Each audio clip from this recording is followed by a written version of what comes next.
What's up, folks? Liam, aka Lil Guillotine, coming live at you for the 2020 presidential debates.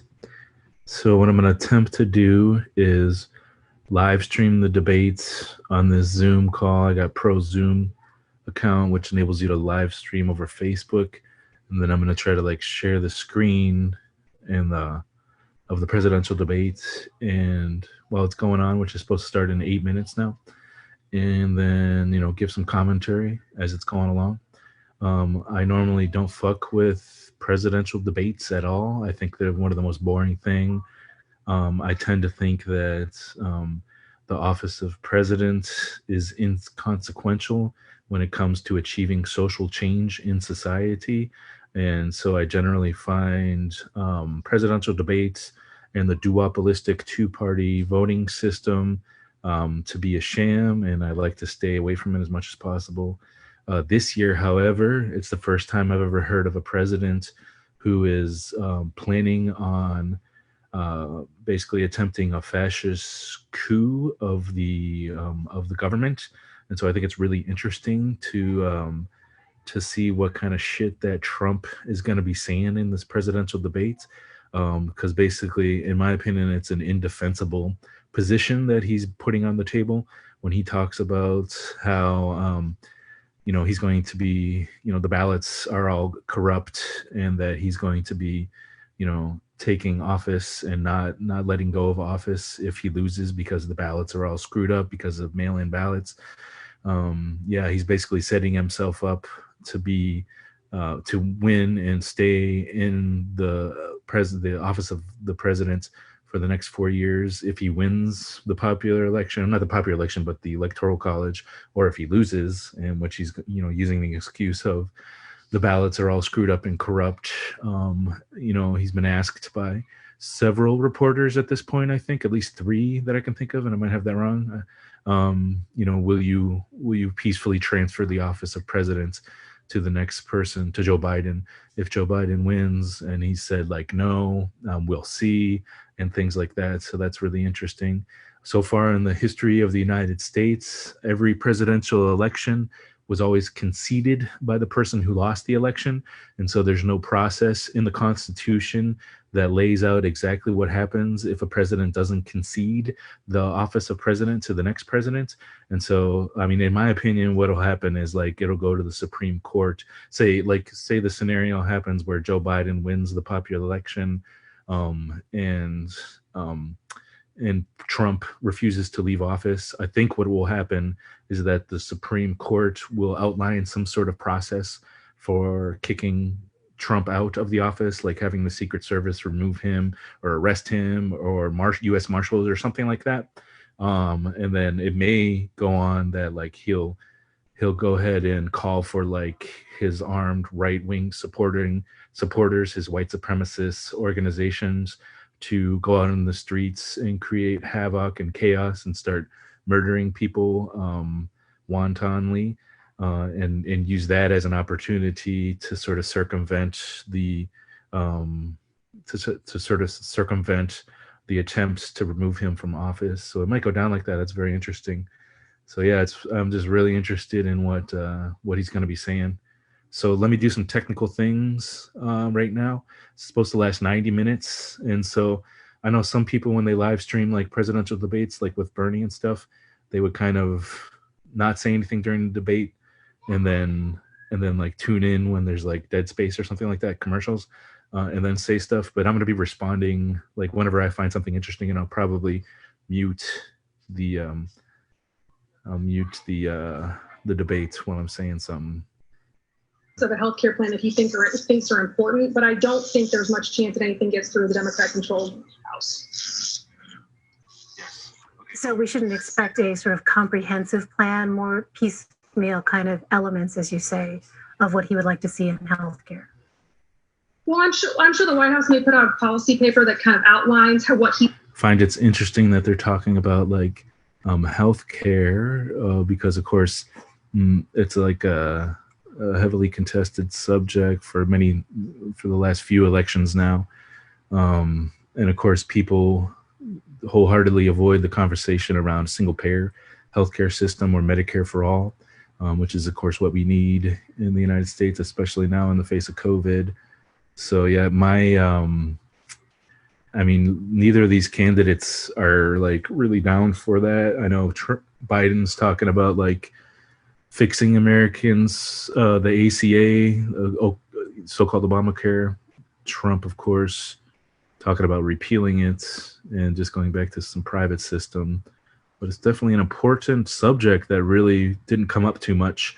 We need Medicare for all. We need a single-payer healthcare system where the government pays healthcare providers directly and gets rid of insurance companies and gets rid of debt on people, especially if we're going to be ever trying to battle the pandemic, which is so fucked up right now.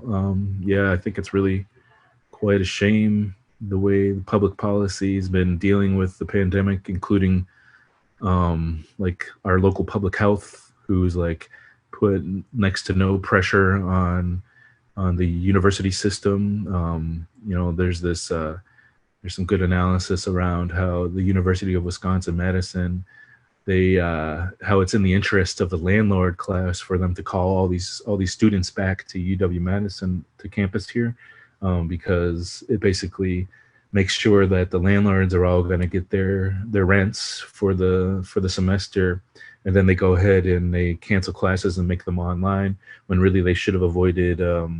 And I'm not exactly sure if they're doing that entirely. I know that there's been a bunch of residence halls that have been quarantined, like the campus is calling for them to be quarantined. And I think that's really, really quite a shame, because they're calling people to Madison when they should have never done that in the first place. We got 2 minutes. And so, yeah, that's very interesting. The public policy in the face of COVID has just been a huge joke, right? Because, you basically can pay people to stay home, but we haven't had any kind of stimulus package in so many months now, where it's like, so many people are forced to go to work, even if they're not essential workers, just to be able to pay rent and afford food and shit like that. You hear about public health of Madison and Dane County working with the police departments to enforce like the quarantining and the mask rule here in Madison and Dane County, which is of course like a shame, a despicable way to go about it. You increase the carceral aspect of the state instead of doing the humane thing, which is to pay people to stay home so that they can afford to stay home, right? Because that's really a big deal. So and of course we're going to see that come down disproportionately on folks of color, and folks who are most marginalized in society.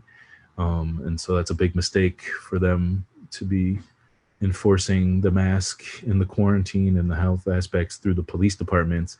What we need is good public policy besides an increase of the carceral aspect of social control in society. We need freaking guaranteed money. We need like rents to get canceled. We need like single payer healthcare. We don't need more cops, right? Abolish cops, defund the police. Okay, it's starting in 10 seconds. Change the trajectory of this race as it stands now. Absolutely. You can hear Ben Tracy say it, which is he's going to be going at all over the place because he wants to shake things up. That's always been his way. The debate is about to begin. Here now, the moderator, Chris Wallace.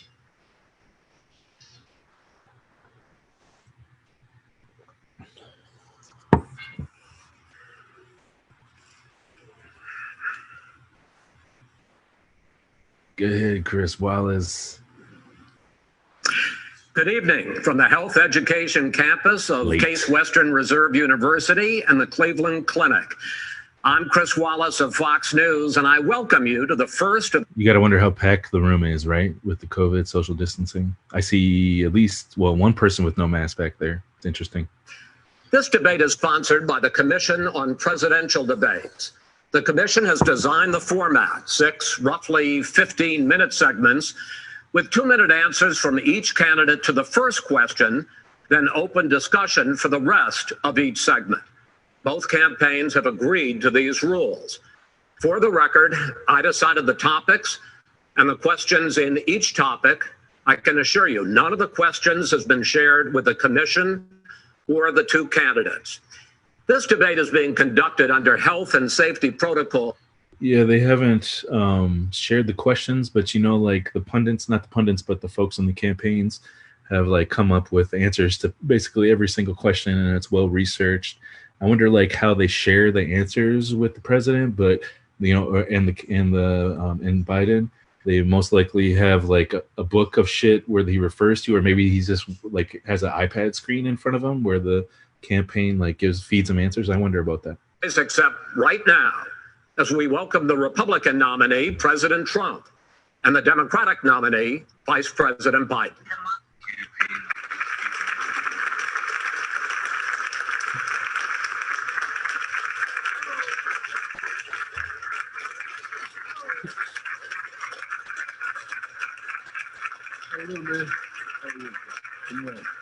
Joe called him man. Joe was like, "How you doing, man?" That's interesting. Gentlemen, a lot of people have been waiting for this night, so let's get Call going. him out and set up. So sorry. The Supreme Court. President Trump, you nominated Amy Coney Barrett over the weekend to succeed the late Ruth Bader Ginsburg on the court. You say the Constitution is clear about your obligation and the Senate's to consider a nominee to the court. Vice President Biden, you say that this is an effort by the president and Republicans to jam through an appointment and what you call an abuse of power. My first question to both of you tonight: why are you right in the argument you make and your opponent wrong? And where do you think a Justice Barrett would take the court? President Trump, in this first segment, you go. Wonder what it means. Where do you where do you think could be the right turn or left turn, I guess? Elections have consequences. We have the Senate, we have the White House, and we have a phenomenal nominee, respected by all, top academic, good in every way. In fact, some of her biggest endorsers. I find it ridiculous that he's making appeals to like legal process when he himself is talking about making a coup. So yeah, he's full of shit for sure there. Election, as you know. So I think that she will be outstanding. She's going to be as good as anybody that has served on that court. We really feel that. We have a professor at Notre Dame, highly respected by all, said she's the single greatest student he's ever had. He's been a professor for a long time at a great school. And we won the election, and therefore we have the right to choose her. And very few people knowingly would say otherwise. And by the way, the Democrats, they wouldn't even think about not doing it. If they had, the only difference is they try and do it faster. There's no way they would give it up. They had Merrick Garland, but the problem is they didn't have the election, so they were stopped. And probably that would happen in reverse also. Definitely would happen in reverse. So we won the election, and we have the right to do it, Chris. President Trump, thank you. I wonder if they were trying to push through a male candidate, how that would go over. Thank you for doing this, and looking forward to this, Mr. President. Thank you, Jim. The American people have a right to have a say in who the Supreme Court nominee is. And that say occurs when they vote for a United States senators and when they vote for the President of the United States. They're not going to get that chance now because we're in the middle of an election already. The election has already started. Tens of thousands of people have already voted. And so the thing that should happen is we should wait. We should wait and see what the outcome of this election is, because that's the only way the American people get to express their view is by who they elect as president and who they elect as vice president. Now, what's at stake here is the president's made it clear he wants to get rid of the Affordable Care Act. He's been running on that, he ran on that, and he's been governing on that. He's in the Supreme Court. And failing hard doing it. The Affordable Care Act, which will strip 20 million people from having insurance, health insurance now, if it goes into court. And the justice, and I have nothing, I'm not opposed to the justice, she seems like a very fine person. Well, like I was saying earlier about Medicare for All, like the Affordable Care Act is actually quite shitty in my opinion, and tends to just be a huge handout to insurance companies, and is very problematic. We need something better. A woman could be pay more money because she has a pre-existing condition of pregnancy. They were able to charge a woman more for the same exact procedure a man gets. And that ended when we, in fact, passed the Affordable Care Act. And there's 100 million people. Okay, bet that, but you didn't need to have this huge handout to insurance companies to do that. That is good, though. Insurance companies are going to love this. And so it's just not appropriate to do this before this election. If he wins the election and the Senate is Democrat or Republican, then he goes forward. If not, we should wait until February. I tend to agree with Trump here. Like, I think that he has the right to do this. I also don't see the Supreme Court as a viable way to create social change in society. I think it's a bourgeois institution of capitalism. Is elected for a period of time, but a president's elected for 4 years. We're not elected for 3 years. I'm not elected for 3 years. So we have the Senate, we have a president. It's elected to the next. There he goes, appealing to like the rule of order again and like the systems, even though he's talking about a coup, which is bullshit. But also, I believe that last time that I think folks do end up, there's a precedence of folks waiting whenever a Supreme Court seat comes up during the end of a presidential election. But I might be wrong about that. People with their private health care that they're very That's happy simply with. not true. Well, you're certainly going to socialist. You're going to socialist. We're now into, gentlemen, we're now into open discussion. Open discussion. Open discussion. Yes, I agree. Go ahead, Vice President. Number one, he knows that what I proposed. What I proposed is that we expand Obamacare and we increase it. We do not wipe any. And one of the big debates we had with 23 of my colleagues trying to win the nomination that I won, were saying that Biden wanted to allow people to have private insurance still. They can. They do. They will under my proposal. It's not what you said, But and it's not what your party has Oh, said. he wants Your party private. doesn't say it. Your party is wants to simple. go socialist My medicine party is and me. socialist Right healthcare. now, I am And the they're going to Democratic dominate Party. you, Joe. You know that. Trump's full of shit here. The platform of the Not according Democratic to Party Harris. is what I, in fact, approved of. I mean, Trump's referring to Bernie's kind of stance on it, which is definitely not the Democratic Party stance. By the way, the 200,000 people that have died on his watch, how many of those have survived? Well, there's 7 million people that contracted COVID. What does it mean for them going forward if you strike down the Affordable Care Act? And Joe, you've had 308,000 military people dying because you couldn't provide them proper health care in the military. So don't tell me I'm about happy this. to talk about And if you were here, Look, it here's wouldn't the be deal. 200, it would be 2 million people because you were very late on the draw. You Late didn't on want the me to draw. ban China, which was heavily infected. You didn't want me to ban All right, gentlemen, Europe, which no, was heavily Mr. infected. President, You would have been Mr. much President, later, Joe. Mr. President, Much later. Mr. You're President, talking about 2 million people. You're not gonna be able President, to as a shut him. moderator, we are going to talk about COVID in the next segment, but go ahead. Let me finish. The point is that the president also is opposed to Roe v. Wade. That's on the ballot as well in the court. Trump BS. And so that's also at stake right now. And so the election is all. You don't know it's on the ballot. Why is it on the ballot? Because Why is it on the ballot? It's not on the ballot. It's on the ballot in the I court. don't think so. In the court. Well, There's nothing happening there. Donald, would you And you just don't be quiet know for a her view on Roe v. Wade. You I don't don't know her know. view. Well, all right. Let's talk. We got a lot to unpack here, gentlemen. We got a lot of time. So on health care, I think then Biden's we'll right come back to Roe about v. Roe v. Wade. Wade. All right. Mr. President, the Supreme Court I'm will talking hear to folks a online. case a week after the election in which the Trump administration, along with 18 state attorneys general, are seeking to overturn That's right. Obamacare, to end Obamacare. You have spent the last... Because they want to give good health care. If I may ask my question, sir.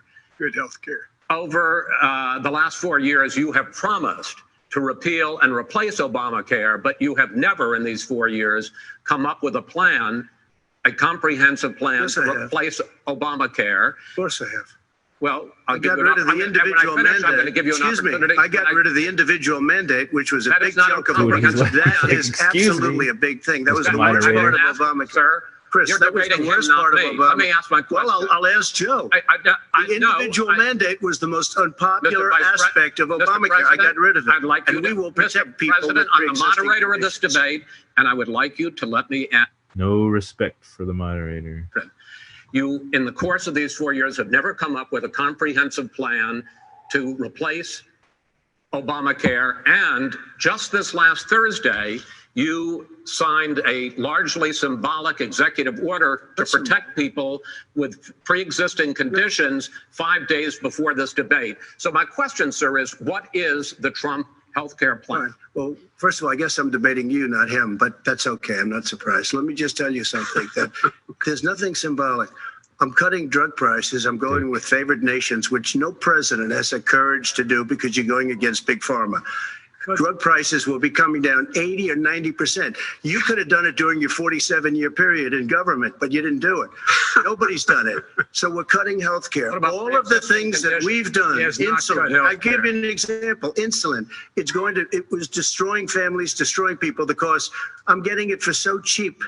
It's like water. You want to know the truth. So cheap. Take a look at all of the drugs what we're doing, prescription drug prices. We're going to allow our governors now to go to other countries to buy drugs because they pay just a tiny fraction. As I say, this is open discussion. No, let me ask you about, this is big stuff. Sir. You'll be happy. I'm about to pick up on one of your points to ask the vice president, which is he points out that you would like to add a public option to Obamacare, and the argument that he makes and other Republicans make is that that is going to end private insurance. It is and not. Well, if I can ask you the question, it will Not what your party says, by the way. It will end private insurance and create a government takeover of health care. It does not. It's only for those people who are so poor they qualify for Medicaid. They can get that free in most states, except governors who want to deny people who are poor Medicaid. Anyone who qualifies for Medicare Medicaid would automatically be enrolled in the public option. The vast majority of the American people would still not be in.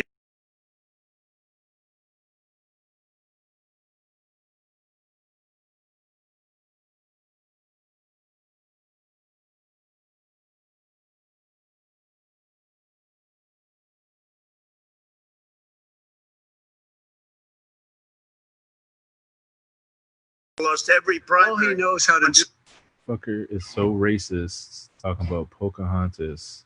That is some real bullshit fucking. Here's the deal. The fact is, I mean, it's a dog whistle to his racist white supremacist supporting base, right? But you I just want to make sure. You're the I want to make sure. You did last in your class, first in your class. I want to make Mr. sure. President, can you let him finish, sir? No, he doesn't know how to do that. He has, You'd be surprised. You pick You'd be surprised. the wrong guy, the wrong night at the wrong time. Listen, you agreed with Here's the Bernie deal. Sanders to the manifesto. whole idea. Let him. There is no manifesto, number Please one. let him speak, Mr. Number President. two. You just lost the left. Number two. You just lost the left. You agreed with Bernie Sanders on a plan. Folks, Absolutely agreed. folks, do you have any And under that idea plan, what you this socialized, clown's they doing? call it Mr. Medicare. you have any President. do? Socialized medicine. Mr. Well, I President. tell you what, he is not for any help for. Did y'all catch that he can't finish joke? Oh, you'd be surprised. That's some macho innuendo. Their health care that they had from their employers because of his recession. Number one. Number two, yeah. there are 20 million people getting health care through Obamacare now that he wants to take it away.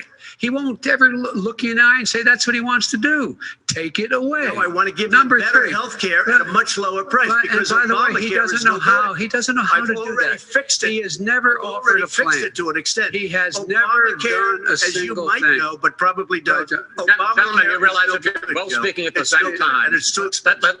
let the president's. Obamacare is no good. We made it better. And I had a choice to make very early on. We took away the individual mandate. We guarantee pre-existing conditions, but took away the individual mandate. Listen, this is the way it is. And that destroyed that. They shouldn't even call it Obamacare. Then I had a choice to make. Do I let my people run it really well or badly? If I run it badly, they'll probably blame him, but they'll blame me. But more importantly, I want to help people. Okay. I said, you got to run it so well. And I just had a meeting with them. They said, the problem is no matter how well you run Obamacare, it's a disaster. It's too expensive. Premiums are too high, and it doesn't work. So we do want to get rid of it. Chris, we want to get rid of it. I understand it, sir, but I have to give you roughly equal time. Good. Please let the vice president talk. Good. He has no plan for health care. Of course we do. He sends out wishful thinking. He has executive orders that have no power. He hasn't lowered drug costs for anybody. He's been promising a health care plan since he got elected. He has none, like almost everything else he talks about. He does not have a plan. He doesn't have a plan. And the fact is, this man doesn't know what he's talking about. All right. I have one final question for you, sure. Mr. Vice President. If Senate Republicans, we were talking originally about the Supreme Court here, if Senate Republicans go ahead and confirm Justice Barrett, there has been talk about ending the filibuster or even packing the court, adding to the 9 justices there. You call this a distraction by the president, but in fact, it wasn't brought up by the president. It was brought up by some of your Democratic colleagues in the Congress. So my question to you is, you have refused in the past to talk about it. Are you willing to tell the American people tonight whether or not you will support either ending the filibuster or packing the court? Whatever position I take in that, that'll become the issue. The issue is the American people should speak. You should go out and vote. You're in voting now. Vote and let your senators know how strongly you feel.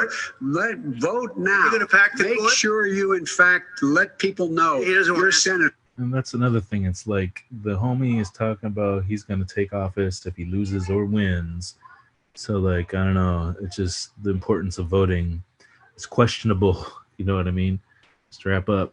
Get organized. Going to give a list. We have ended this segment. We're going to move on to the second segment. That was really a productive segment, wasn't it? Keep yapping, man. The people understand, Jeff. Yapping, man. 47 years you've done nothing. They understand. All right. The second subject is COVID-19, which is an awfully serious subject. So let's try to be serious about it. We have had more than 7 million cases of coronavirus in the United States, and more than 200,000 people have died. Even after we produce a vaccine, experts say that it could be months or even years before we indefensible Trump approaching normal.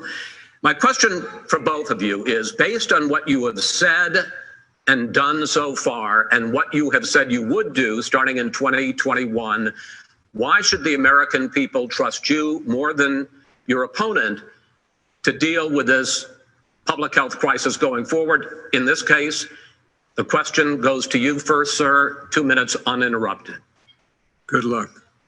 Yeah, good luck. As you said, over 7 million infected in the United States. We, in fact, have 4% of the world's population, 20% of the deaths. 40,000 people a day are contracting COVID. In addition to that, about between 750 and 1,000 people a day are dying. When he was presented with that number, he said, it is what it is. Well, it is what it is because you are who you are. That's why it is. The president has no plan. He hasn't laid out anything. He knew all the way back in February how serious this crisis was. He knew it was a deadly disease. What did he do? He's on tape as acknowledging he knew it. He said he didn't tell us or give people a warning of it because he didn't want to panic the American people. You don't panic. He panicked. In addition to that, what did he do? He went in and we were insisting that the Chinese, the people we had on the ground in China should be able to go to Wuhan and determine for themselves how dangerous this was. He did not even ask Xi to do that. He told us what a great job Xi was doing. He said we owe him a debt of gratitude for being so transparent with us.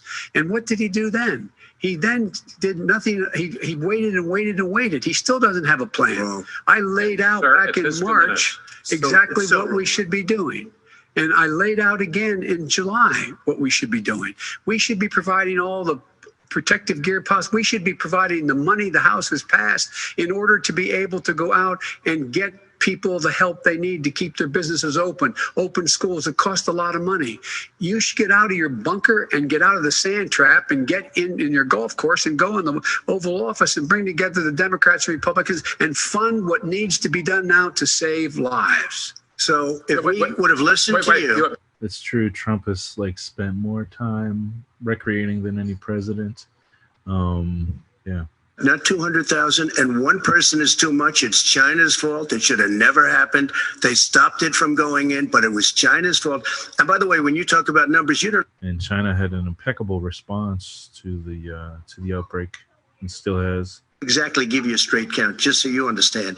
But if you look at what we've done. I think it's funny that Biden's solutions are all sort of involve a transfer of wealth from working class people to sort of like business owners, and didn't actually talk about increasing social safety nets. Really talked about school and businesses, talked about personal protective equipment, all those things. Fuck the businesses. Schools are kind of meh, you know what I mean, as being institutions of the capitalist state.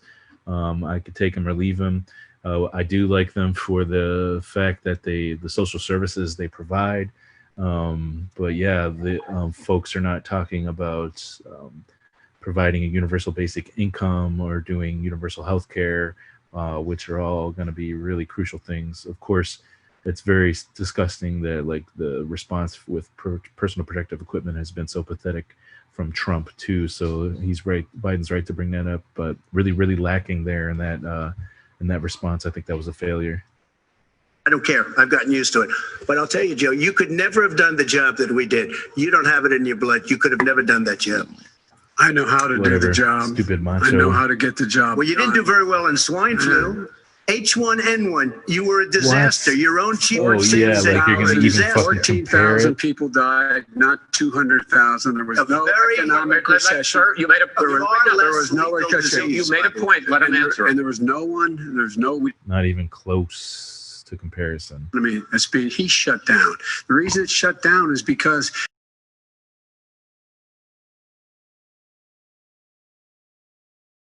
someone died of COVID. How many of you were in a situation where you lost your mom or dad and you couldn't even speak to them? You had a nurse holding a phone up so you could, in fact, say goodbye. You would have lost far more people. More people. And you would have been. And by the way, late. your own his own CDC director says we could lose as many as. Super pathetic argument from Trump there. The end of the year, and he held up. He said, "If we just wear a mask, we can save half those numbers. Just a mask." And by the way, in terms of the whole notion of a vaccine, we're for a vaccine, but I don't trust him at all. Nor do you. I know you don't. Yeah, the way that like Trump has been signaling to his base on some genocidal shit, and signaling that it's okay to not wear masks, and it's okay that the bodies are piling up, has really been quite pathetic and a bit fascistic for sure. Predicted or been at odds with some of your government's own top scientists. The week before last, the head of the Centers for Disease Control, Dr. Redfield, said it would be summer before the vaccine would become generally available to the public. You said that he was confused and mistaken. Those were your two words. Yeah. But Dr. Slawi, the head of your Operation Warp Speed, has said exactly the same thing. Are they both wrong? Well, I've spoken to the companies and we can have it a lot sooner. It's a very political thing because people like this would rather make it political than save lives. It is a very political thing. I've spoken to Pfizer. I've spoken to all of the people that you have to speak to. We have great Moderna, Johnson & Johnson. Dude is such a douchebag, asshats. I don't know about using the word douchebag, but such an asshat. Oh, it's a political thing. No, it's a fucking science thing, dude. His arguments are pathetic. Be much sooner. I had him in my office 2 days ago. He talked about the summer, sir, before it's generally available. And of course, he needs the vaccine to come out like really soon before the election, ASAP, or lie about how he could have had it out. Because of course, this is gonna maybe destroy him at the polls. We have our military that delivers soldiers, and they can do 200,000 a day. They're going to be This is the same man. It's who all told set you up. By Easter, this would be gone away. By the warm weather, it'd be gone. Miraculous, like a miracle. I mean, he's talking about delivering medical procedures massively.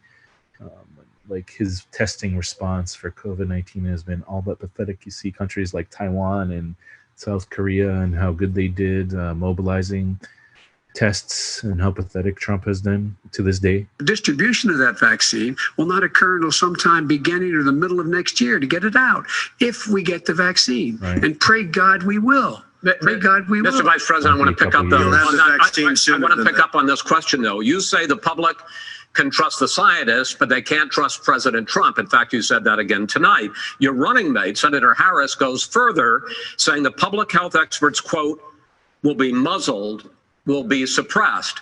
Given the fact that polls already show that people are concerned about the vaccine and are reluctant to take it, are you and your running mate, Senator Harris, contributing to that fear? No more than the question you just asked him. You pointed out.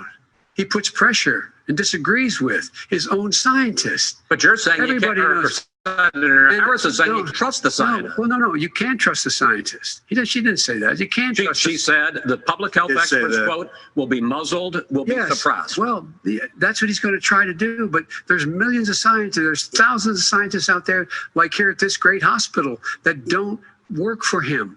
Their job doesn't depend on him. That's not. They're the people. And by the way, to the scientists that are in charge, by the way, they will have the vaccine very soon. You believe for a moment? No, I don't believe that. Telling you, in light of all the lies he's told you about the whole issue relating to COVID, he still hasn't even acknowledged that he knew this was happening, knew how dangerous it was going to be back in February, and he didn't even tell you. He's on record as saying it. He panicked or he just looked at the stock market. One of the two, because guess what? A lot of people. I mean, he didn't panic. He said in the same interview that he's going to be playing it down. So it was like a strategic political move. So you said you went to Delaware State, but you forgot the name of your college. You didn't go to Delaware State. You graduated either the lowest or almost the lowest in your class. Don't ever use the word smart with me. Don't ever use that word. Oh, give me a break. Because you know what? There's nothing smart about you, Joe. 47 years you've done. Ad hominem attacks, yabba, for sure. But I guess this kind of like arguing appeals to Trump's base. So maybe not the dumbest move, but definitely not convincing to folks who are critical thinkers, this kind of arguing. Up fast. Okay. When it comes to how the virus has been handled so far, the two of you have taken very different approaches, and this is going to affect how. So it's like 30 minutes in yet, and very little has been said. Becoming the next president. I want to quickly go through several of those. Reopenings. Vice President Biden, you have been much more reluctant than President Trump about reopening the economy and schools. Why, sir? Because he doesn't have a plan. If I were running, I know what the plan is. You've got to provide these businesses the ability to have the money to be able to reopen with the PPE as well as with the sanitation they need. You have to provide them. Nancy Pelosi. Well, he's just shush for a minute. Tell it to Nancy Pelosi. And Schumer. By the way, Nancy Pelosi and Schumer, they have a plan. He won't even meet with them. The Republicans won't meet with him in the Senate. And he sits in his golf course. And well, I mean, literally, think about it. You probably play more than I do, Joe. What about this question of reopenings? No one plays as much as Trump. This country. And I want to keep it open. And we did a great thing by shutting it down. Wait a minute, Joe. Let me shut you down for a second, Joe, just for 1 second. He wants to shut down the country. We just went through it. We had to because we didn't know anything about the disease. Now we found that elderly people with heart problems and diabetes and different problems are very, very vulnerable. We learned a lot. Young children aren't.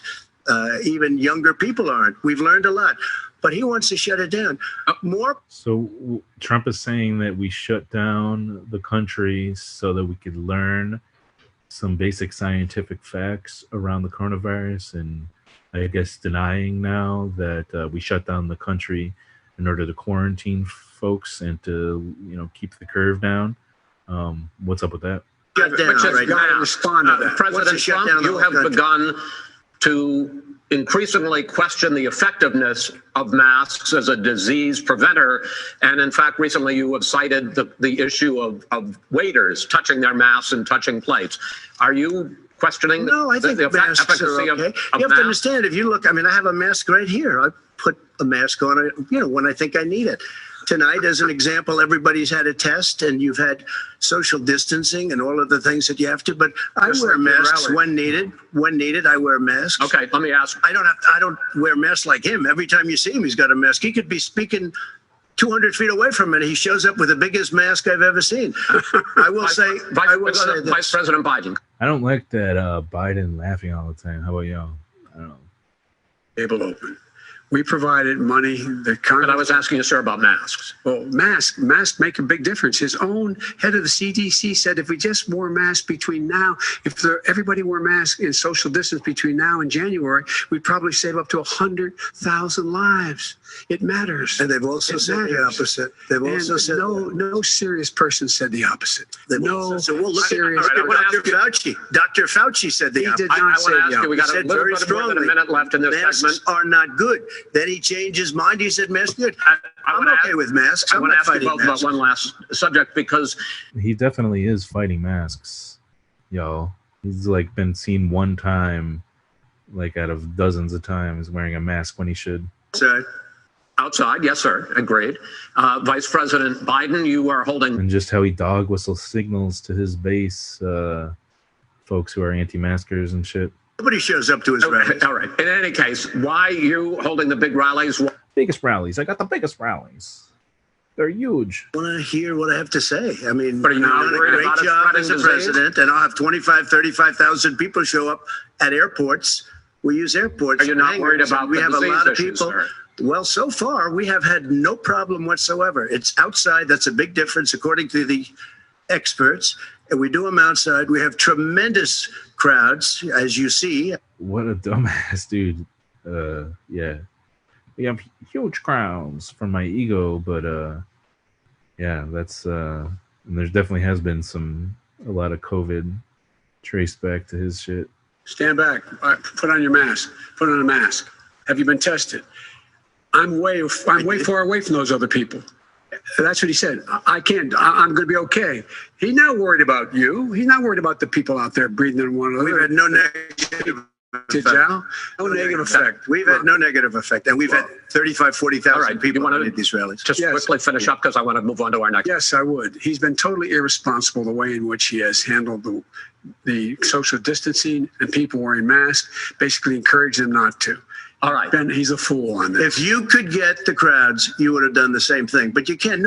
I mean, that's a true point, but I think Biden's really missing an opportunity to make some really good points around President Trump's failure of a response as far as, public health, Medicare, healthcare being available, a basic social safety net for folks so they don't have to go to work and things like that to support people to stay home. I think Biden really missed an opportunity here to make those points. And of course, the reason is because he's not willing to do those things himself. So yeah, of course, he's not going to be talking about those and critiquing Trump. He wants to also continue the transfer of wealth from the working class people to the country's most rich as a response to the COVID-19 crisis, by making sure that businesses stay down, adhering to the long disproven neoliberal rhetoric that, Reagan introduced or perpetuated, this whole trickle-down economic system. You just have to pay the bosses and the millionaires, and that will help everyone in society, which of course is bullshit. Biden is not going to be questioning that. Pathetic. It's a record the likes of which nobody's ever seen before. And he wants to close down he will shut it down again. He will destroy this country. A lot of people, between drugs and alcohol and depression, when you start shutting it down, you take a look at what's happening in some of your Democrat-run states where they have these tough shutdowns. And I'm telling you, it's because they don't want to open it. One of them came out last week. You saw that. Oh, we're going to open up on November 9th. Why November 9th? Because it's after the election. They think they're hurting us by keeping them closed. They're hurting people. People know what to do. They can social distance. They can wash their hands. They can wear masks. They can do whatever they want. But they got to open these states up. When you look at North Carolina, and these governors are under siege, Pennsylvania, Michigan, and a couple of others, you got to open these states up. It's not fair. You're talking about it's like being in prison. And you look at what's going on with divorce. Look at what's going on with alcoholism and drugs. It's a very, very sad thing. And he'll close down the whole country. This guy will close down the whole country and destroy our country. Our country is... That's really funny that he's putting all of those statistics on Democrats, like as if he holds no responsibility for the alleged increase in divorce rates, etc. He's the fucking president. Says it's a V-shaped recovery. You say it's a K-shaped recovery. What's the difference? The difference is millionaires and billionaires like him in the middle of the COVID crisis have done very well. Billionaires have made another $300 billion because of his profligate tax proposal, and he only focused on the market.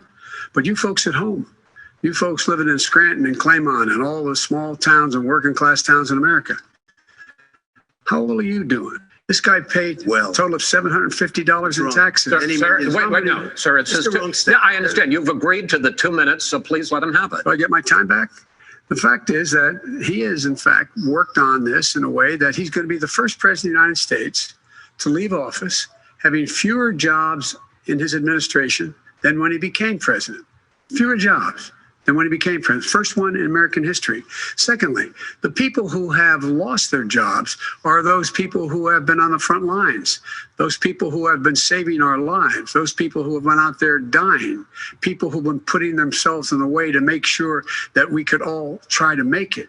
And the idea that he is insisting that we go forward and open when you have almost half the states in America with a significant increase in COVID deaths and COVID cases in the United States of America. And he wants to open it up more. Why does he want to open it up? Why doesn't he take care of the American? You can't fix the economy until you fix the COVID crisis. And he has no intention of doing anything about making it better for you all at home in terms of your health and your safety. Schools. Why aren't schools open? Because it costs a lot of money to open them safely. You know, they were going to give, his administration was going to give the teachers and school students masks. And then they decided, no, couldn't do that because it's not a national emergency, not a national emergency. They've done nothing to help small businesses, nothing. They're closing. 1 in 6 is now gone. He ought to get on the job and take care of the needs of the American people so we can open safely. All right, your time is up. So yeah, Biden's like making these appeals about how Trump has lost more jobs than many presidents or any president in the history of the U.S. But then talking about also at the same time how like admitting that closing the economy will the country will hurt the economy, and I've seen some definite contradictions there. That's interesting. We want their schools open. Okay. I'm the one that brought back football. By the way, I brought back Big Ten football. It was me, and I'm very happy to do it. And all right, people of Ohio are very proud of me. And you know how I found out? When gentlemen, we're going to get to your economic plans going forward in a moment. But first, Mr. President. But yeah, like fuck jobs. How about a social safety net? Biden's talking about jobs. He's going to not lose as many or something. And he's going to do that by making sure people don't continue to die, which is a good point. But we don't need jobs right now. What we need is money to survive. And that, that doesn't necessarily mean that we need jobs or need to fuck with the capitalist economy. The government and fucking corporations need to be just giving money to folks, paying them to stay home so that we can stay safe without increasing the carceral aspects of the state. In one of the papers, I paid $38 million 1 year. I paid $27 million. Show us your tax returns. I went. You'll see it as soon as it's finished. You'll see it. If you want to go to the Board of Elections. There's a 118-page or so report that says everything I have, every bank I have, I'm totally under leveraged because the assets are extremely good. And I built Sir, a great I'm asking company. you a specific question, which is. Let me tell you. I understand all of that. I understand all of that. No, Mr. President, I'm asking you a question. Will you tell us how much you paid in federal income taxes in 2016 and 2017? Millions of dollars. You paid millions of dollars? Millions of dollars. So yes. not 750. Millions of dollars. And you'll get to see it. And you'll get to see it. But let me just tell you. Yeah, but he's just using manipulation there.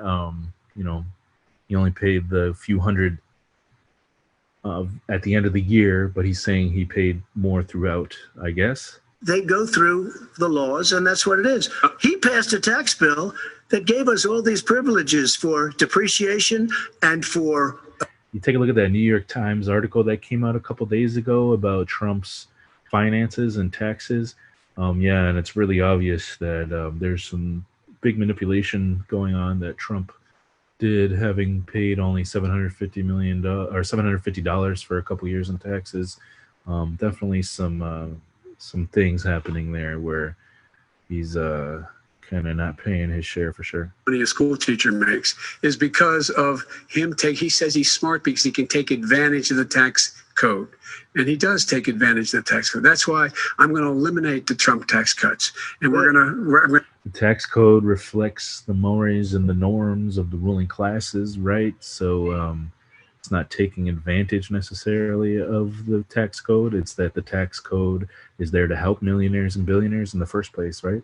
You're a senator. You're the worst president America has ever had. Hey, Come Joe, on. let me just tell you, Joe, I've done more in 47 months. More ad hominems and bullshit, macho posturing. Never even thought of doing, including fixing the broken military that you gave me, including taking care of your vets. Mr. President, we're talking about the economy. I'd like to ask you about your plans going forward, because, Mr. Vice President, your economic plan, if you were to be elected president, focuses a lot on big government, big taxes, big spending. I want to focus first on the taxes. You proposed more than $4 trillion over a decade in new taxes on individuals making more than $400,000 a year and on corporations. President Trump says that that kind of an increase in taxes is going to hurt the economy as it's just coming out of a recession. Well, just take a look at what is the analysis done by Wall Street. I think that's bullshit, because the so-called recession is not a recession for everybody. Like, as Biden mentioned earlier, multi-hundred millionaires and billionaires are doing quite well. There's been a massive increase, a massive transfer of wealth from the working class to the billionaire classes here in the United States through the crisis and through the recession. To buildings and the like. And under my proposal, we're going to make sure that every penny of that has to be made by a company. But respectfully, sir, I'm talking about taxes, not spending. Nationalist policies. Who cares where the fucking companies are? I stand in solidarity with workers around the globe, no matter what nation and fake borders that they hail from. You know what I'm saying? And the Fortune 500 who don't pay a single penny in tax, making billions of dollars. Why didn't you do it billions before of dollars? You were vice president with Obama. Because you, in fact, passed that. That was your tax proposal. I got it done. And you know what happened? Yeah, you got it done. Our economy boomed like it's never boomed. The economy is Mr. President, let me pick up on that. You would continue your free market approach, lower taxes, more deregulation, correct? Not lower taxes for American people. But in Obama's, you talk about the economy booming. It turns out that in Obama's final 3 years as president, more jobs were created, 1.5 million more jobs than in the first 3 years of your presidency. They had the slowest recovery economic recovery since 1929. It was the slowest recovery. Also, they took over something that was down here. All you had to do is turn on the lights and you pick up a lot. But they had the slowest economic recovery since 1929. Let me tell you about the stock market. When the stock market goes up, that means jobs. It also means 401ks. If you got in, if you ever became president with your ideas, you want to terminate my taxes, I'll tell you what, you'll lose half of the companies that have poured in here will leave, and plenty of companies that are already here, they'll leave for other places. They will leave, and you will have a depression, the likes of which you've never seen. Look, we inherited the worst recession short of a depression in American history. I was asked to bring it back. We were able to have an economic recovery that created the jobs you're talking about. We handed him a booming economy. He blew it. It wasn't booming. It wasn't booming. It was the weakest recovery since 1929. Is it fair to say he blew it when, in fact, when there was record? But what does that mean, the weakest recovery since 1929? Exactly. The hole. Manufacturing went in the hole. Excuse me, Chris. Wait. Number two. Chris. Number three. They said it would take. No, you're on number two. No. Chris. They said it would This take guy. a miracle to bring back manufacturing. I brought back 700,000 jobs. They brought back nothing. They gave up on manufacturing. We Part did of not my forget. standard fare. I'm the guy that He brought totally back the gave up on automobile manufacturing. industry. Let him We brought back, I was asked to bring back Chrysler and General Motors. We brought them back right here in the state of Ohio and Michigan. He blew it. They're gone. He blew it.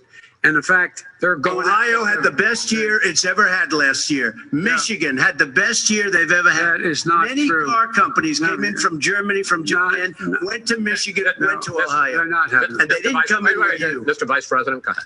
And so you take a look at what he's actually done. He's done very little. His trade deals are the same way. He talks about these great trade deals. You know, he talks about the art of the deal. China's perfected the art of the steal. We have a higher deficit with China now than we did before. We have the highest trade deficit China with ate Mexico. your lunch, down All right, gentlemen, 18%. China ate your lunch, Joe. And no wonder your son goes in and he takes out billions of dollars. Takes out billions of dollars to manage. He makes millions of dollars.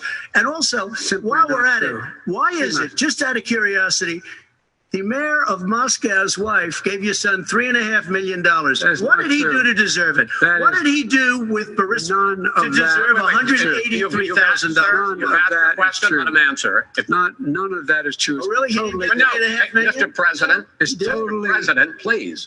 The homie Trump actually made what was it? I forget what it was in the New York Times article.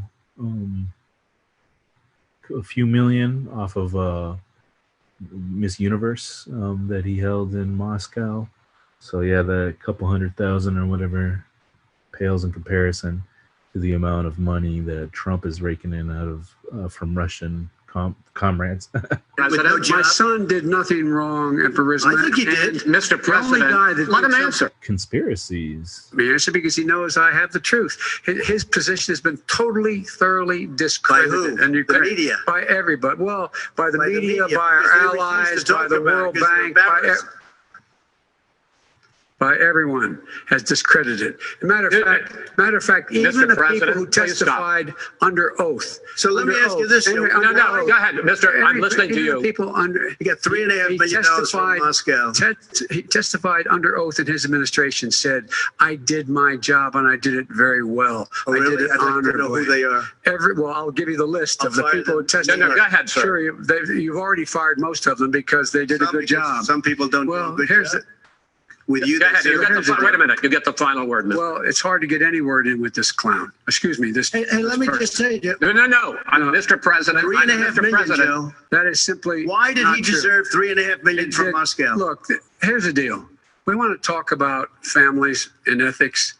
I don't want to do that. I mean, his family we could talk about all night. His family's My already. family lost a fortune by coming down and helping us with government. And that's such a. They're right here. Mr. That's such President. a Every great. single one of them lost. This a is not fortune about by my coming family and or his helping us family. with It's government. about your family. They The didn't American $3.5 people. million He dollars. doesn't. That's not true. It doesn't want to talk about what you need. You, the American people. It's about you. That's what we're talking about. you should All right, Not that's the end of the segment. We're moving on. It didn't take that. Well, Vice President, no. Can I be honest? It's a very important Try to be question. honest. He stood up. No, He stood up. the answer to and the he question is no. threatened Ukraine. No, sir. With $1 billion, if you That get rid of is the absolutely you know what, you're- not Stop. true. tape doing it. You're going to Not have true. gentlemen. The decor, lack thereof. To me, why shouldn't I be different than the two of you? So here's the deal. Good point. We have 6 segments. We have ended that segment. We're going to go to the next segment. It's been like an hour, so there's 30 minutes left. Uninterrupted moments. In those 2 uninterrupted minutes, Mr. President, you can say anything you want. I'm going to ask a question about race, but if you want to answer about something else, go ahead. But I think that the country would be better served if we allowed both people to speak with fewer interruptions. I'm appealing to you, sir, to do that. Well, and him too. Well, frankly, you've been doing more interrupting. True. He does plenty. Well, less than. He's like interrupting it to say that. Let's please continue. Yeah, because Trump's arguing tactics are all ad hominems and fucking strong arm macho posturing and interrupting. Bill 3 years ago, when he talked about very fine people on both sides, was what directly led you to launch this run for president. Oh, yeah, sure. President Trump, you have often said that you believe you have done more for Black Americans than any president, with the possible exception of Abraham Lincoln. My question for the two of you is, why should voters trust you rather than your opponent to deal with the race issues facing this country over the next 4 years? Ooh. You go first.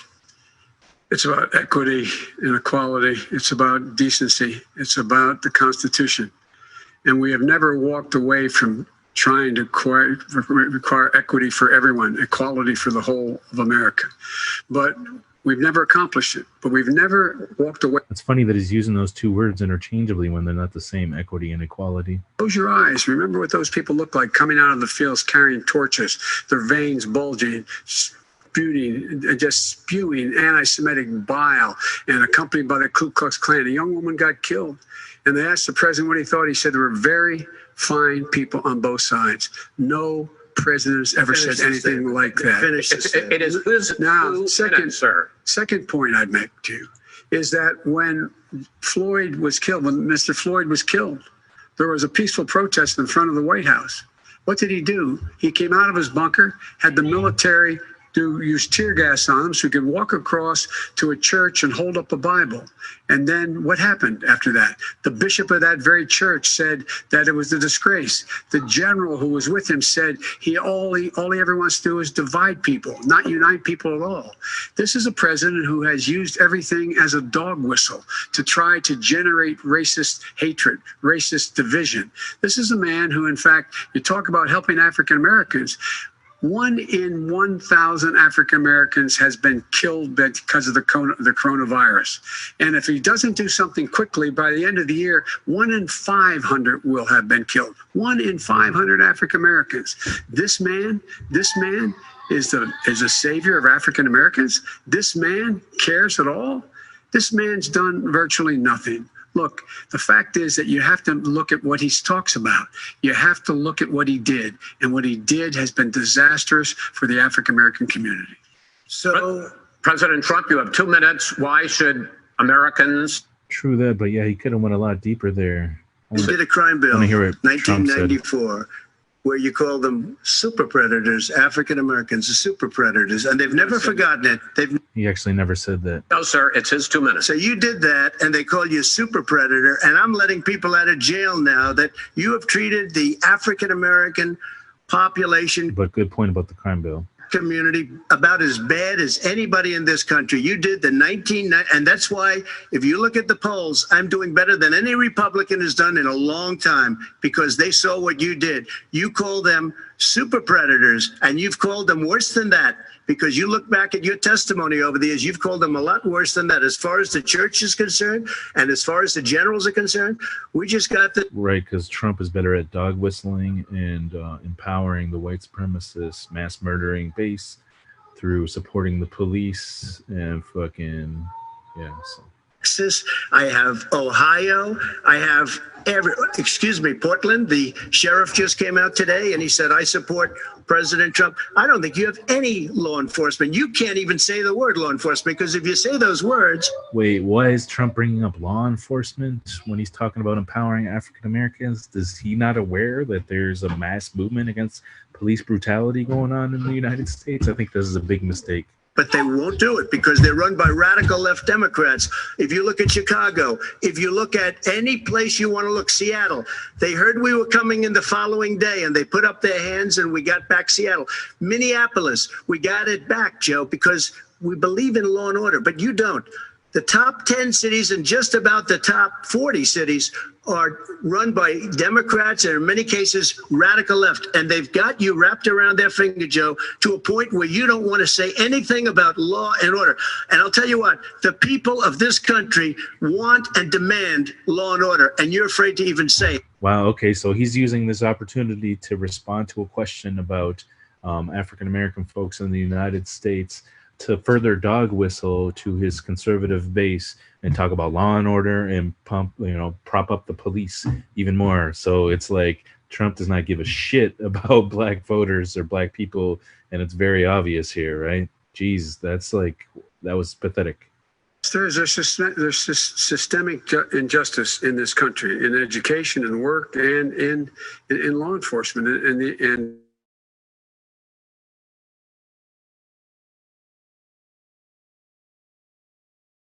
lives every day to take care of us. Fuck the police. Apples, and when they occur, when they find them, they have to be sorted out. They have to be held accountable. They have to be held accountable.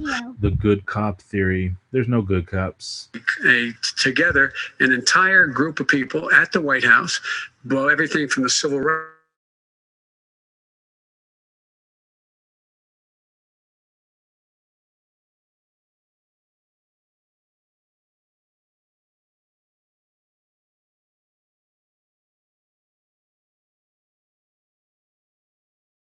Most BS. I don't buy that for a moment, Biden. people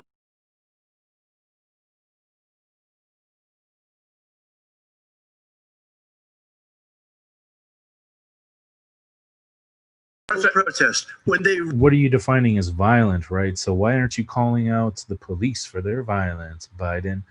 You talk about like violent protests and social justice, justice being sought by violence, but yet you don't mention the fact that that's what the police do, right? You support the police, you support justice by violence, so you're a hypocrite.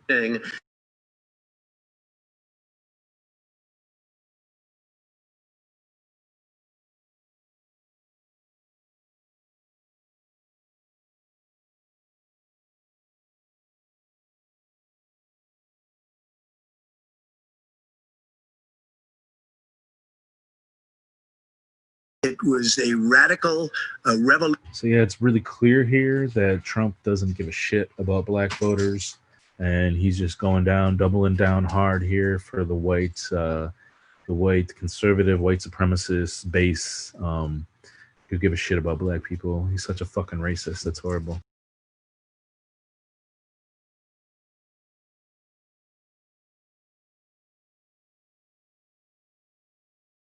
Really, they were teaching people to hate our country.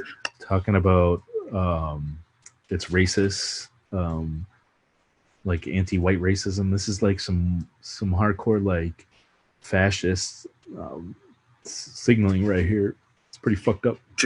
And I'm not going to allow that to happen. Vice President Biden? Nobody's doing that. He's racist. You just don't. Here's the deal. I know a lot more about this. So are you, Biden. The fact is that there is racial insensitivity. People have to be made aware of what other people feel like, what insults them, what is demeaning to them. It's important that people know they don't want to. Many people don't want to hurt other people's feelings, but it makes a big difference. It makes a gigantic difference in the way a child is able to grow up and have a sense of self-esteem.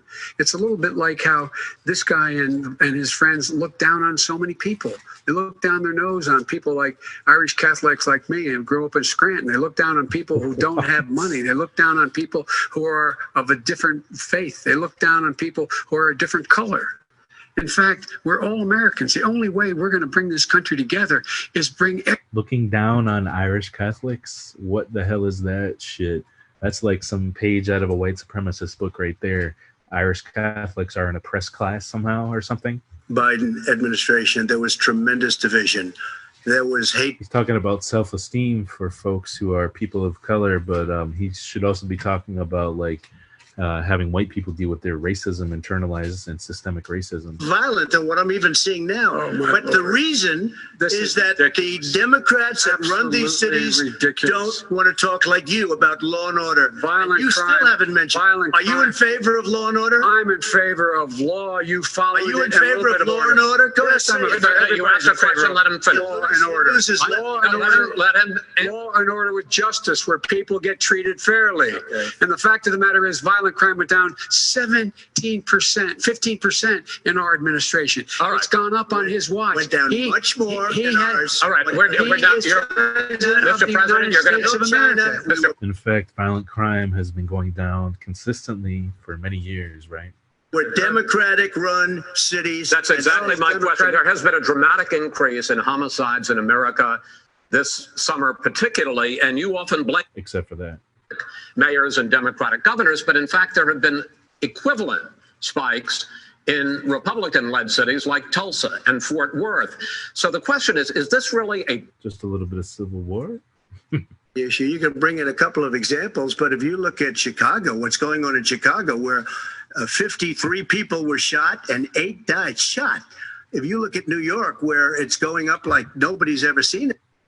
Couldn't help to bring up Chicago, the allegory for blackness, right? So when people talk about murders in Chicago, they're basically saying that, look at these black people, they're barbarians, which is a bunch of bullshit, right?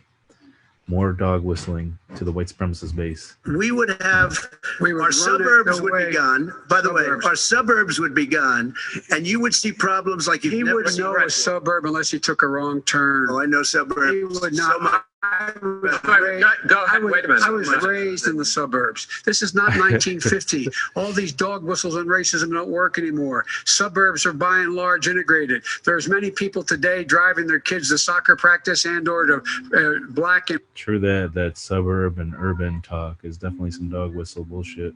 What really is a threat to the suburbs and their safety is his failure to deal with COVID. They're dying. We've done, and I'll tell you something, some people say maybe the most important. By the end of the first term, I'll have approximately 300 federal judges and Court of Appeals judges, 300, and hopefully 3 great Supreme Court justices. That is a record, the likes of which very few people, and you know, one of the reasons I'll have... I mean, it's circumstances. President Obama and him left me 128 judges to fill. When you leave office, you don't leave any judges. That's like, you just don't do that. They left 128 openings. And if I were a member of his party, because they have a little different philosophy, I'd say if you left us 128 openings, you can't be a good president. You can't be a good vice president. But I want to thank you because it gives us almost, it'll probably be above that number by the end of this term. 300 judges. It's a record. Looking at both your records, why should voters elect you president as opposed to President Trump? You have 2 minutes uninterrupted. Under this president, we become weaker, sicker, poorer, more divided, and more violent. When I was vice president, we inherited a recession. I was asked to fix it. I did. We left him a booming economy, and he caused a recession. With regard to being weaker, the fact is that I've gone head to head with Putin and made it clear to him we're not going to take any of his stuff. He's Putin's puppy. He still refuses to even say anything to Putin about the bounty on the heads of American soldiers. Your son got $3.5 million. And by the way, my son... Wait a minute. Mr. President, your campaign agreed to both sides would get 2-minute answers uninterrupted. Well, your side agreed to it, and why don't you observe what your campaign agreed to as a ground rule, okay, sir? He never keeps his word. No, I'm not asking. That was a rhetorical question. Can you go ahead back 30 seconds? Yeah, yes, okay. You may have. All right. Go ahead. So, thirdly, we're poor. The billionaires have got much. I think this moderator's kind of weak, right? Gets run over. $400 billion more just since COVID. You in the home, you got less. You're in more trouble than you were before. In terms of being, when we were in office, there were 15% less violence in America than there is today. He's president of the United States. It's on his watch. And with regard to more divided, the nation can't stay divided. We can't be this way. And speaking of my son, the way you talk about the military, the way you talk about them being losers and being and just being suckers, my son was in Iraq. He spent a year there. He got the Bronze Star. He got the Conspicuous Service Medal. He was not a loser. He was a patriot, and the people left behind there were heroes. Really? And I resent. Are you talking about Hunter? Are you talking about Hunter? I'm talking about my son, Bo Biden. You're talking about I don't know, Bo. I know Hunter. Yeah, Hunter got thrown out of the military. He was thrown out, dishonorably discharged. That's not true. It wasn't dishonorably. Cocaine use. And he didn't have a job until you became vice president. Once you None became of that vice is president, true. he made a fortune in Ukraine, in China, in Moscow, That is simply and various not other places. True. He My made son, a fortune. My son, and he didn't have a job. My son, like a lot of people we know at home, had a drug problem. He's overtaken it. He's fixed it. He's worked on it, and I'm proud of him. But why was he given tens of millions of But dollars? he wasn't given tens of millions of dollars. That is totally, President totally discredited. We've already been through. Totally discredited. We've already been through this. I think the American people would rather hear about more substantial So do I. subjects. Well, you know, as the moderator, sir, I'm going to make a I know, but when judgment call somebody here. gets $3.5 million Okay, from the Let's mayor talk of Moscow, Let's talk about I think Blah blah blah. Stupid fucking like conspiracy theories and conjecture. Really appeals to his base, I guess. I'd like to talk about climate change. So would I. Okay. The forest fires in the West are raging now. They have burned millions of acres. They have displaced hundreds of thousands of people. When state officials there blame the fires on climate change, Mr. President, you said, I don't think the science knows. Over your 4 years, you have pulled the U.S. out of the Paris Climate Accord. You have rolled back a number of Obama environmental records. What do you believe about the science of climate change, and what will you do in the next 4 years to confront it? I want crystal clean water and air. I want beautiful, clean air. We have now the lowest carbon. If you look at our numbers right now, we are doing phenomenally. But I haven't destroyed our businesses. Our businesses aren't put out of commission. If you look at the Paris Accord, it was a disaster from our standpoint. And people are actually very happy about what's going on because our businesses are doing well. As far as the fires are concerned, you need forest management in addition to everything else. The forest floors are loaded up with trees. Fucking forest management fallacy bullshit. Ugh. Everything else, you drop a cigarette in there, the whole forest burns down. So he's not saying that he doesn't believe in climate change, but that's where he's at, basically. Just talking about crystal clean water, carbon being low. Immaculate air, immaculate water, and do whatever else we can that's good. You know, we're planting 1 billion trees, the Billion Tree Project, and it's very Do exciting. you believe that human pollution, greenhouse gas emissions contributes to the global warming of I this think planet? a lot of things do, but I think to an extent, yes. But I also think we have to do better management of our forests. To an extent, yes. No, he's just fucking avoiding the question. He's a climate denier, a climate change denier. If that was cleaned, if you had forest management, good forest management, you wouldn't be getting those calls. You know, in Europe, they live their forest cities. They're called forest cities. They maintain their forests. They manage their forests. I was with the head of a major country. Lie and ass. Shut the fuck up about forest management. Trees that are far more, they ignite much easier than California. There shouldn't be that problem. I spoke with the governor about it. I'm getting along very well with the governor. But I said, you know, at some point, you can't every year have hundreds of thousands of acres of land just burned to the ground. But sir, that's burning down because of a lack of management. Sir, if you believe in the science of climate change, why have you rolled back the Obama He doesn't. power plan, which limited carbon emissions in power plants? Why have you relaxed? Because it was driving energy prices through the sky. Why have you relaxed fuel economy standards that are going to create more pollution from cars Well, and not trucks? really, because what's happening is the car is much less expensive and it's a much safer car. And you're talking about a tiny difference. And then what would happen, because of the cost of the car, you would have at least double and triple the number of cars purchased. We have the old slugs out there that are 10, 12 years old. If you did that, the car would be safer. It would be much cheaper by But in the case of $3,500. California, they've simply No, but you ignored would take a lot of your cars roadmap. off the market because people would be able to afford a car. Now, and by the way, we're going to see how that turns out. But a lot of people agree with me. Many Seems far-fetched. Not very logical conclusion. have computers all over the place for an extra little bit of gasoline. And I'm okay with electric cars too. I think I'm all for electric cars. I've given big incentives for electric cars. But what they've done in California is just crazy. Vice President Biden, I'd like you to respond to the president's climate change record, but I also want to ask you about a concern. You proposed $2 trillion in green jobs. You talk about new limits, not abolishing, but new limits on fracking, ending the use of fossil fuels to generate electricity by 2035, and zero net emission of greenhouse gases by 2050. The president says a lot of these things would tank the economy and cost millions of jobs. He's absolutely wrong, number one. Number two, if in fact, during our administration, the Recovery Act, I was in charge, able to bring down the cost. You know, fuck your economy. You can't have an economy if you don't have a planet. You know what I'm saying? You want to save the economy, save the fucking planet. Coal-fired plant in America. No one's going to build another oil-fired plant in America. They're going to move to renewable energy, number one.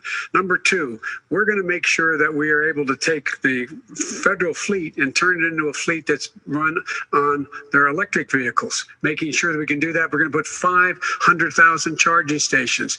Talk about how the U.S. government is the #1 fossil fuel contributor in the world, or the U.S. military.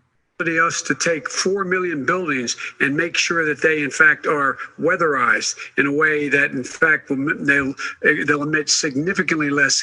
Will he talk about a People's Green New Deal? Of course he won't. Can do now to create thousands and thousands of jobs. The government can straight hire people to switch to a renewable, sustainable energy economy. The Green New Deal, the People's Green New Deal. That's what we need. None of this capitalist-centered solutions to carbon emissions. It's all a bunch of hullabaloo bullshit fallacies. The Paris Accord. I will join the Paris Accord because with us out of it, look what's happening. It's all falling apart. And talk about someone who has no relationship with foreign policy. Brazil, the rainforests of Brazil are being torn down, are being ripped down. More carbon is absorbed in that rainforest than every bit of carbon that's emitted in the United States. Instead of doing something about that, I would be gathering up and making sure we had the countries of the world coming up with $20 billion. Say, here's $20 billion. Stop tearing down the forest. And if you don't, then you're going to have significant economic consequences. What about the argument that President Trump basically says that you have to balance environmental interests and economic interests, and he's drawing his line? Well, he hadn't drawn a line. He still, for example, makes sure that he wants to make sure that methane's not a problem. You can now emit more methane without it being a problem. Methane. This is a guy who says that you don't have to have mileage standards for automobiles that exist now. This is a guy who says that the fact is, it's all true. And here's the deal. Talking about the Green New Deal, and it's not $2 billion or $20 billion, as you said.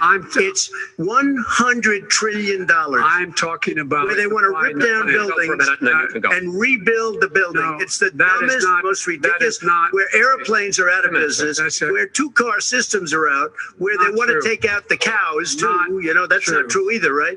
This is a $100 trillion. That's more money than our country could make. Obviously, all this is bullshit, what Trump is saying, and there's a lot of different perspectives on what the Green New Deal is. I think the one common thread is that they want government to spend money on hiring people directly instead of allowing the economic system to create the jobs, which we see time and again that capitalism is not capable of. But also the fact that Biden is not using the word Green New Deal, I think, is very telling as well here. Economy. What it's going to do is going to create thousands and millions of jobs, good paying jobs. But let him finish, sir. He doesn't know how to do that. $100 billion. The fact is, it's going to create millions of good paying jobs, and these tax incentives for people to weatherize, which he wants to get rid of. It's going to make the economy much safer. Look how much we're paying now to deal with the hurricanes. By the way, he has an answer for hurricanes. He said maybe we should drop a nuclear weapon on them. They may. I never said that. That's what he did say. You made it up. And here's the deal. You make up. We are going to be in a position where we can create hard, good jobs by making sure the environment is clean and we all are in better shape. We spend billions of dollars now. Billions of dollars on floods, hurricanes, rising seas. We're in real trouble. Look what's happened just in the Midwest with these storms that come through and wipe out entire sections and counties in Iowa. That didn't happen before. They're because of global warming. We make up 15% of the world's problem. But the rest of the world, we got to get them to come along. That's why we have to get back into the Paris Accord. All right, gentlemen. Wait a minute, Chris. So why didn't he do it for 47 years? You were vice president. Why didn't you get the world? China sends up real dirt into the air. Russia does. India does. They all do. We're supposed to be good. And by the way, he made a couple of statements. The Green New Deal is $100 trillion. That is not my plan. That's the Green New you want to Deal rebuild every is building. not my plan. I want to rebuild every. If he knew anything about if he knew. It's like leftism. You know, the whole using the Green New Deal as accusing somebody of being like a socialist is basically what Trump is doing here, and Biden is playing into it too. That is not my plan. Bastards. He said it on tape. He said, "Stupid bastards." He said it. Stop. I would never say that. Play it. Go ahead, Mr. Vice President. Answered his final question. The final question is, I can't remember which of all his rantings. I'm having a little trouble myself, but and about the economy and about this question of what it's going to cost. The economy. I mean, the Green New Deal and the idea of what your environmental changes will do. The Green New Deal will pay for itself as we move forward. We're not going to build plants that, in fact, are great polluting plants. So do you We're support the Green New Deal? Pardon me? You support? No, I don't support the Green New Deal. You don't? Oh, well, that's a big statement. I support the radical left. I support radical left. See, Biden plan that I put forward. The Biden plan, which is different than what he calls the radical Green New Deal. All right, gentlemen, final segment, election integrity. As we meet, both of these candidates are so right-wing, it's like ridiculous. Mail-in ballots or going to vote early. How confident should we be that this will be a fair election? And what are you prepared to do over the next 5+ weeks? Because it'll not only be to election day, but also counting some ballots, mail-in ballots. What's up with that question? Loaded to support Trump. Reassure the American people that the next president will be the legitimate winner of this election. In this final segment, Mr. Vice President, you go first. Prepared to let people vote. They should go to iwillvote.com, decide how they're going to vote. The director, and as well as the FBI director, says there is no evidence at all that mail-in ballots are a source of being manipulated and cheating.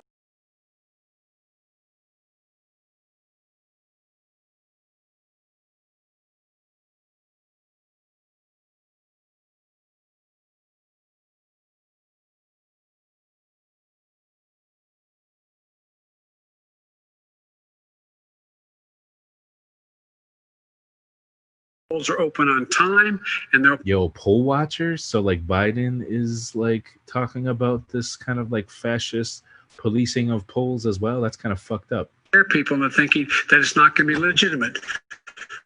Show up and vote. You will determine the outcome of this election. Vote, vote, vote.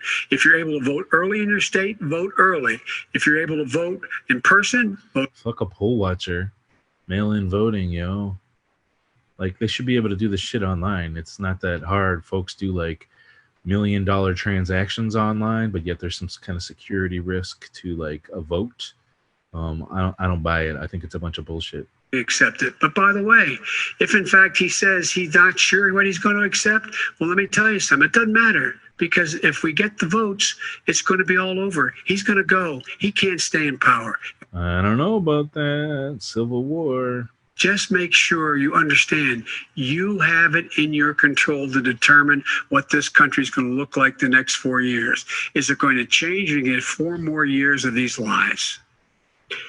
Mr. President, 2 minutes. So when I listened to Joe talking about a transition, there's been no transition from when I won. I won that election. And if you look at crooked Hillary Clinton, if you look at all of the different people, there was no transition, because they came after me trying to do a coup. They came after me spying on my campaign. They started from the day I won, and even before I won, from the day I came down the escalator with our First Lady. They were a disaster. They were a disgrace to our country. And we've caught them. We've caught them all. We've got it all on tape. We've caught them all. And by the way, you gave the idea for the Logan Act against General Flynn. You better take a look at that, because we caught you in a sense. And President Obama was sitting in the office. He knew about it too. So don't tell me about a free transition. As far as the ballots are concerned, it's a disaster. A Really fucked up responses here. Solicited is okay. You're soliciting, you're asking, they send it back, you send it back. I did that. If you have an unsolicited, they're sending millions of ballots all over the country. There's fraud. They found them in creeks. They found some with the name Trump, just happened to have the name Trump just the other day in a waste paper basket. They're being sent all over the place. They sent 2 in a Democrat area. They sent out 1,000 ballots. Everybody got 2 ballots. This is going to be a fraud like you've never seen. The other thing, it's nice. Lies. Third, you're watching and you see who won the election. And I think we're going to do well because people are really happy with the job we've done. But you know what? We won't know. We might not know for months because these ballots are going to be all over. Take a look at what happened in Manhattan. Take a look at what happened in New Jersey. Take a look at what happened in Virginia and other places. They're not losing 2%, 1%, which, by the way, is too much. An election could be won or lost with that. They're losing 30 and 40%. It's a fraud and it's a shame. And can you imagine where they say you have to have your ballot in by November 10th? November 10th. That means that's 7 days after the election, in theory, should have been announced. Okay. We have major states with that. Sir, all run by Democrats. 2 minutes is 2 minutes. All run by Democrats. It's President Trump, it's a rigged election. you're going to be able to continue. You have been charging for months that mail-in balloting is going to be a disaster. You say it's rigged, that it's going to lead to fraud. But in 2018, in the last midterm election, 31 million people voted.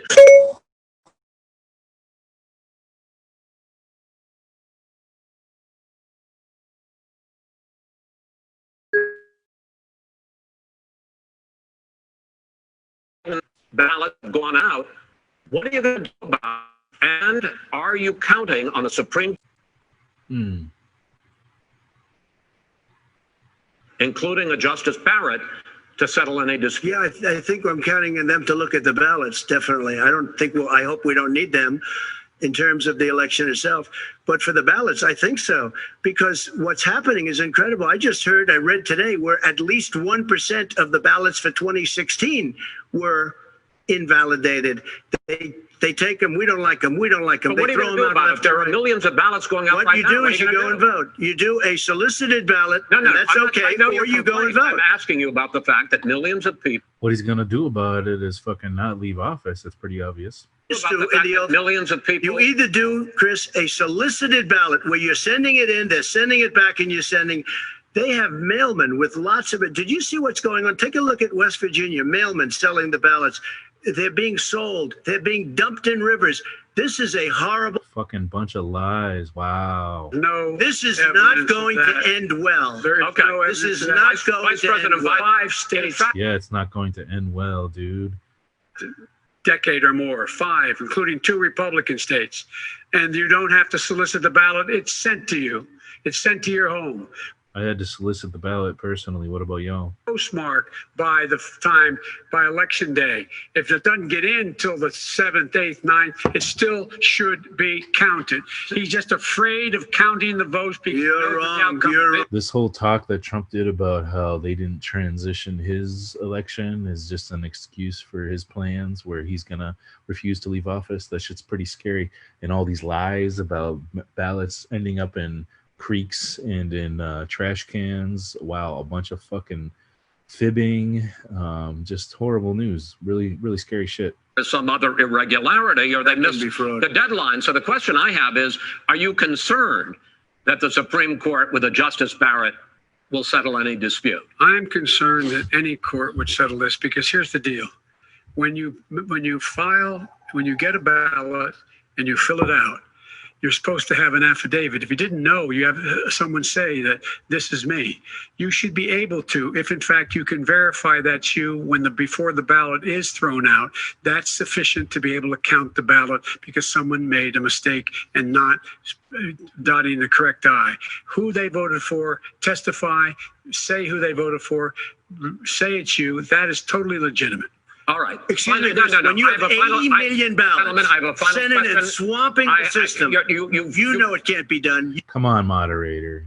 Getting run over. Mail service delivers 185 billion in 8 states, we can keep talking. In 8 states, election workers are prohibited currently by law, 8 states, from even beginning to process ballots, even take them out of the envelopes and flatten them until election day. That means that it's likely, because there's going to be a huge increase in mail-in balloting, that we are not going to know on election night who the winner is, that it could be days, it could be weeks, could be months, until we find out who the new president is. So first for you, sir, finally for the vice president, I hope neither of you will interrupt the other. Will you urge your supporters to stay calm during this extended period, not to engage in any civil unrest? And will you pledge tonight that you will not declare victory until the election has been independent? That's a weird-ass, scary question. And Trump, I'm urging my supporters to go into the polls and watch very carefully, because that's what has to happen. I am urging them to do it. As you know, today there was a big problem. In Philadelphia, they went in to watch. They're called poll watchers, a very safe, very nice thing. They were thrown out. They weren't allowed to watch. You know why? Because bad things happen in Philadelphia, bad things. And I am urging my people. I hope it's going to be a fair election. If it's a fair election, I am 100% on board. But if I see tens of thousands of ballots being manipulated, I can't go along with that. And I'll tell you what, from a common sense, does that mean I'll tell you what it means. People to take to it means you have a. He wants his white supremacists to go to the polls and intimidate people of color. That's what he wants.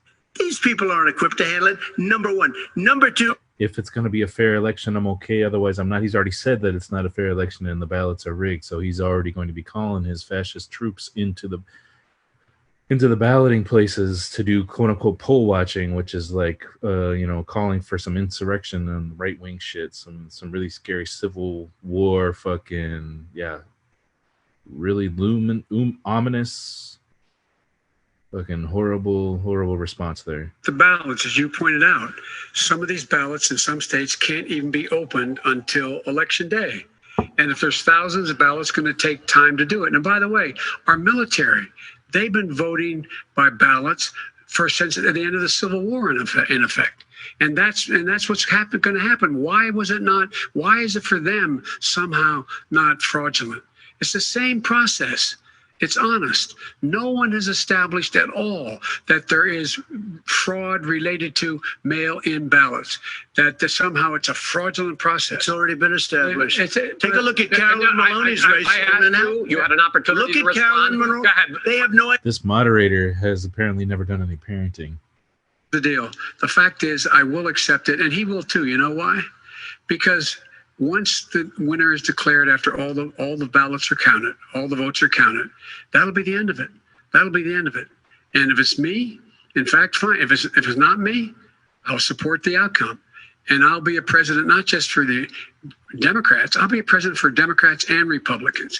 And this guy, I want to see honest ballot count. Gentlemen, you say that's the end of it? This is the end of this debate? Honest ballot count. We're going to leave it there. To be continued as in more debates as we go on. President Trump, Vice President Biden, it's been an interesting hour and a half. I want to thank you both for participating in the first of 3 debates that you have agreed to engage in. We want to thank Case Western Reserve University and the Cleveland Clinic for hosting this event. The next debate, sponsored by the Commission on Presidential Debates, will be 1 week from tomorrow, October 7th, at the University of Utah in Salt Lake City. The 2 vice presidential nominees, Vice President Mike Pence and Senator Kamala Harris, will debate at 9 p.m. Eastern that night. Okay. So I guess it's over. That was pretty horrible. Very depressing. It's probably why I don't watch these things normally, right? But yeah, very unprecedented. It's just like the things that stand out to me are how like right wing both Biden and Trump are. So when we're talking about like law and order, we're talking about healthcare, just like we're talking about the economy and COVID, and like Biden's really not impressing me with the things he's saying about COVID, talking about economies and not actually talking about a social safety net or healthcare or providing a basic income so people are able to stay at home in the first place, making these appeals to this whole talk about the economy and jobs. Of course, that's always bullshit, but of course it's capitalist system. It's a given that they're going to be talking about that. this whole law and order stuff, how weak Biden was on his knowledge about social justice, racial issues. Talking, Biden's advocating for poll watchers, and so is Trump. So they're both advocating for this sort of repressive, freaking racist, apparatus of the state or the grassroots folks to sort of go and do poll watching, really, really repressive measures. And of course, Trump is talking about the moderators, will you call for a civil war, basically, if the election doesn't go the way that you wanted to? Trump saying yes, basically, you know what I mean? Pretty scary shit. Both candidates are crap. I'm not excited for either candidates. Hate to be an accelerationist, but I feel like we might be able to get further as far as creating lasting social change in society if Trump wins the election, or after Trump doesn't win and doesn't succeed to office. I know that's a controversial statement, but I simply don't trust in, first of all, the Democratic Party. I never vote for them personally, unless it's on a local level. I'm not going to be voting for Biden. I never was, even though I'm in a swing state. I will be voting for Sean Swain. I think that the whole concept that there's such a thing as damage control is a fallacy. That's actually very damaging in itself, because what you do when you vote for candidates like Biden, who posit themselves just to the left of the Republicans, is you shift the Overton window and the conversation of the entire political spectrum in the country slowly to the right and to the right. And in fact, it's this kind of mentality, this duopolistic voting mentality that's led to candidates like Trump being viable in the first place. And I think that if we continue to do that, it's going to quash social movements and enable even more reactionary candidates that are even worse than Trump to be able to take office legitimately. We obviously need to a drastic change in this country. We need to get rid of the duopolistic capitalist system. I think it's a bit of a self-fulfilling prophecy to say that you're throwing your vote away if you vote for a third party. And also, like I said, it might control damage in the very short run, but in the long run, you get people like Trump who become viable candidates in the first place. And so, yeah, because of the fact that I think it's kind of, I don't like it when folks who are lefties are badgering people for voting for Biden, right? Because the voting is such a insignificant aspect of how we create social change in society, to the point where it's not really that important to convince people not to vote for the Democrats or Biden. What's more important is to, instead of wasting energy and time on making those points in conversation and debate and social movements and through our organizing work, it's more important to draw people into grassroots, radical, militant organizing. So that's where my energy lies continuously. So yeah, we'll see what happens. Very interesting, horrible, unprecedented sort of conversations. Very little was said. Everybody's on the right. Both candidates are very right wing. One of them wants a civil war. The other one is, pro-cop, doesn't know shit about racism. So it's pretty horrible. Peace out, y'all. I'm Lil Guillotine. Thanks for tuning in. We'll catch y'all on the flip side.